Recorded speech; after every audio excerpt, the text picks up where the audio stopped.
Tutorial 2. The general principles on which an insurance policy is based on. In the earlier video, we learned about the general concepts of insurance. Now in this video, we will learn about the principles of insurance on which an insurance policy is based on with reference to Mr. Harinath.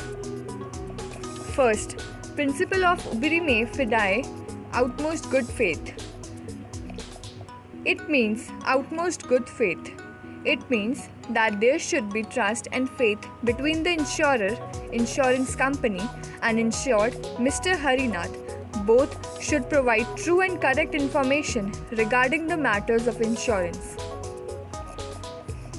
Second, principle of insurable interest.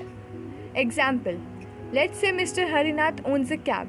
Then Mr. Harinath has insurable interest in the taxi cab because he is getting income from it. But if he sells it, he will not have an insurable interest left in that taxi cab. From this example, we can conclude that ownership plays a very crucial role in evaluating insurable interest. Every person has an insurable interest in his own life. A merchant has insurable interest in his business of trading. Similarly, a creditor has insurable interest in his debtor. But a taxi cab owner cannot take insurance for a truck as there is no financial loss to him on the loss of the truck. Third, principle of indemnity. Indemnity means security, protection, and compensation given against damage, loss, or injury. According to the principle of indemnity, an insurance contract is signed only for getting protection against unpredicted financial losses arising due to future uncertainties. Insurance contract is not made for making profit.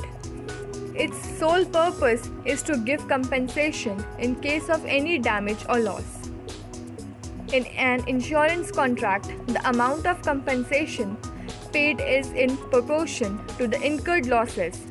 The amount of compensations is limited to the amount assured or the actual losses, whichever is less. The compensation must not be less or more than the actual damage. However, in case of life insurance, the principle of indemnity does not apply because the value of human life cannot be measured in terms of money. Fourth, principle of contribution. For example, Mr. Harinath insures his property worth rupees 10 lakhs with two insurers, Star Health Insurance for rupees 8 lakh and Reliance General Insurance for rupees 2 lakh. Harinath's actual property destroyed is worth rupees 6 lakh. Then Mr. Harinath can claim the full loss of rupees 6 lakh either from Star Health Insurance or Reliance General Insurance, or he can claim rupees 4 lakh from Star Health Insurance and rupees 2 lakh from Reliance General Insurance. According to this principle, the insured can claim the compensation only to the extent of actual loss, either from all insurers or from any one insurer. If one insurer pays full compensation, then that insurer can claim proportionate claim from the other insurers. So that's the end of this video. We will conclude the remaining principles in the next video.